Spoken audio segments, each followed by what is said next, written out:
With Godzilla Minus One and Apple's Monarch atomic blasting its way through my heart, it's been one hell of a good year for Godzilla fans, and a reminder just how far we've come. I don't know what this is, but it's kind of hot. Monarch Legacy of the Monsters has been a bit of a big surprise for me, adding in this really cool element of time dilation, big monster battles, and a surprisingly emotional final episode. There's no doubt that the finale is the best of the season, and in this video we'll be going over all its mysteries, how time works here, and what that ending could mean for season 2. So get in your capsules and smash that like and subscribe button, because here we go. The final episode begins in Axis Mundi, the name Dr. Keiko Miura gave to the realm in between our world, Earth, and the world of the Titans, Hollow Earth. We saw Hollow Earth in 2021's Godzilla vs. Kong, but this place is a blend between the two. Think of it like a pit stop between two places. Through millions of years, this place has sucked in elements from both worlds, creating a patchwork of flora and fauna that have developed into its own ecosystem. At the end of episode 8, Kate Randa, a descendant of Dr. Bill Randa, who we saw at the beginning of episode 1 and who died in 1973 while on Skull Island,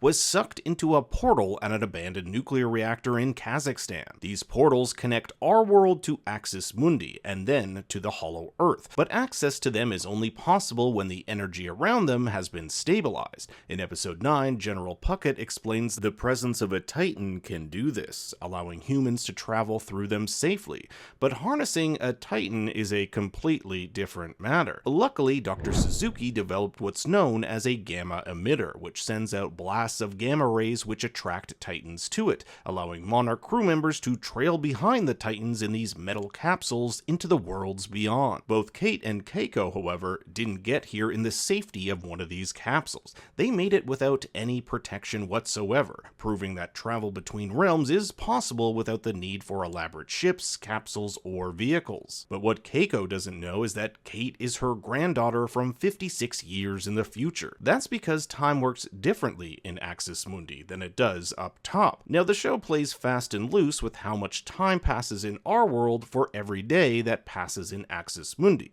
so I've created this chart to give us a better idea of how things played out. Keiko left our world in 1959, and when Kate arrived in Axis Mundi, it was 2015. Keiko says she spent roughly 57 days alone here. Thus, we can conclude that for Keiko, 1 day in Axis Mundi equals about 1 year in our world. Now let's take a look at Lee Shaw, who arrived in Axis Mundi in 1962 and came back to Earth in 1982. He says he was in Axis for about a week. Thus, for Lee, 1 day in Axis was about 3 years on Earth. Finally, there's Kate and May. They arrived in Axis in 2015 and re-emerge up top in 2017. Now, we don't have an official number, but I estimate that they were in Axis Mundi for about 8 hours. If my math is correct, 1 day in Axis Mundi would be 6 years up top for Kate and May. But since they were only here for 8 hours, it works out to 2 years. Now, you'll see that there's a discrepancy. There isn't a consistent 1 day equals 1 year kind of thing going on here. This could be because time continually changes here. It warps and shifts, and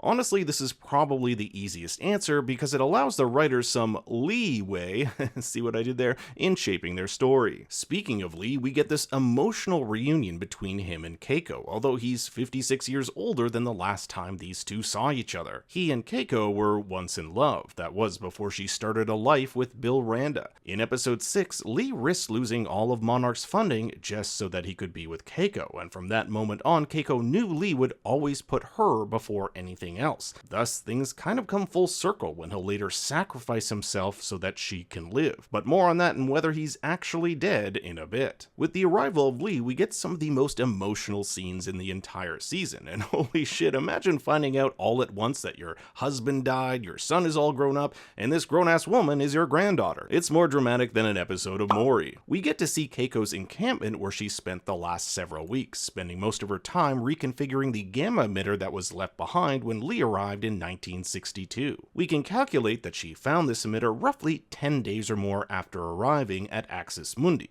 Unfortunately, there's not a lot of time for all of them to catch up, as Lee has an idea to get them back to Earth. Lee fills Keiko in on some of the things she's missed, but don't worry, she'll be back just in time for COVID. Lee's harebrained scheme involves using the capsule from 1962 to make their way back to present day. Luckily, down here, it's only been a few weeks since the capsule was left behind and thus still has enough juice to power up. This allows them to turn on the gamma emitter to lure a Titan from the Hollow Earth, which theoretically should allow them to travel back. But Keiko says she is staying behind. The world she would go back to isn't hers. Her husband is dead, her son grew up without knowing her, and she doesn't want to risk ruining his life again. But it's Kate who convinces her to come. They need her. And as she agrees and the gang is ready to go, we get the appearance of a Titan known as the Lawton Dragon, named after the naval ship Bill Randa served on that became the nesting ground for this creature in the Philippines. As Bill Randa recalls, it killed all his crew members and he was the only one to survive.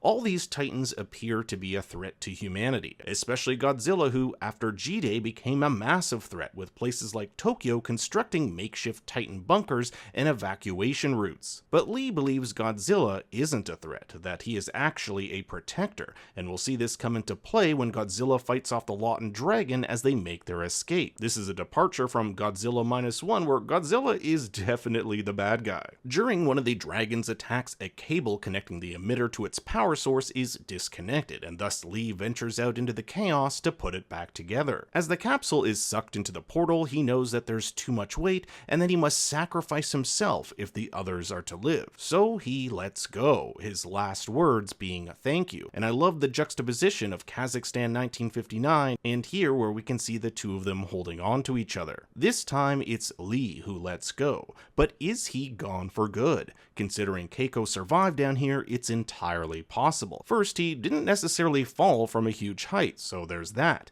He'd then have to survive the energy blast, which is also not impossible. But then there's the question of what does he do from here? If you look really closely, the emitter, which Keiko used to send signals topside, rips off just before taking off. We'll also see the capsule arrive in the year 2017 with no emitter attached to it. Theoretically, it's still down there with Lee. All he would need is a power source, and considering this place is filled with weird upside-down lightning blasts, maybe he can make something work. We also know the laws of physics act differently down at Axis Mundi, so there's a lot of potential for finding ways to have him come back. But what if Lee made his way through that portal anyway? It's totally possible that if he let go, he'd get sucked up too, considering his weight is far less than this giant capsule which got sucked up. This then raises the question, where did he go? Or when did he go? Or did he get to the Hollow Earth itself? It hasn't really been explained in the show how to get to the Hollow Earth. We've only made it halfway there to Axis Mundi. Now when May, Kate, and Keiko arrive in their present day, which they find out is 2 years later in the year 2017, members of Apex Cybernetics are already waiting for them, including Kentaro and Hiroshi. Like Kate, Kentaro has had a very tumultuous relationship with his father, who kept a secret second family in America and fled off to Alaska, abandoning them. In the final episode, we do get some answers as to his motivation. He wanted to draw out a Titan to prove these networks of gateways leading to the worlds of the Titans exist. He wanted to prove that his mother and father were right. If he can do this, perhaps he can prevent another G-Day, and if that meant abandoning his family to save the world, it was a sacrifice he was willing to make. Hiroshi believes that humanity and the Titans can coexist, which makes it all the more interesting that he and Kentaro end up allying themselves with Apex Cybernetics. This is the company that in Godzilla vs. Kong aims to control Titans and imprison them, basically making them humanity's slaves. That hardly sounds like a peaceful coexistence. Now, the events of Godzilla vs. Kong, in which Apex uses Neuralink technology to control a Mechagodzilla to kill the real Godzilla, take place 7 years after Kate and May arrive topside. So there's a lot of stuff that can happen in between this time period that the Monarch writers can play with. It was Hiroshi's math that led Apex to know where Kate, May, and Keiko would emerge,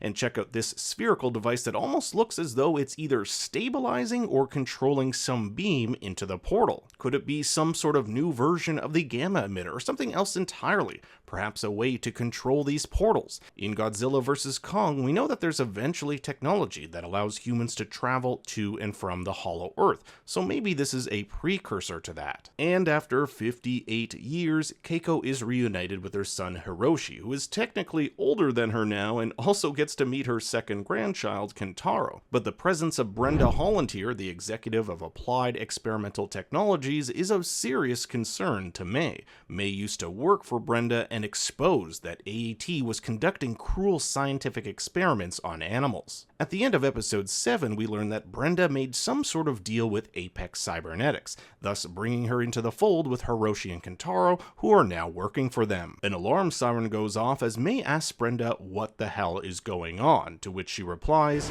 "Only everything I ever promised you." Brenda told May that together they would change the world, so this is likely what's happening. As we pull out of the hangar, we see that we're at Apex's research station on Skull Island, the home of Kong, and Brenda doesn't seem too concerned that this giant beast is only a few hundred meters away. Perhaps Apex has some sort of way to deal with him. I also found it odd that there's this random red helicopter here. It seems like a very distinct choice. It's important to note that Monarch also has 2 outposts on Skull Island, Outpost 33 and 236. These were put in place to watch Kong and ensure the protection of the island, so it looks like Season 2 is going to have a big showdown between Apex and Monarch, with Skull Island as the potential battleground. But now I turn it over to you. What did you think of Monarch Season 1? I want to hear your thoughts and theories in the comments below. Thanks for watching, be sure to like and subscribe, and for more bad takes you can follow me on Twitter and Instagram at ThinkStoryYT.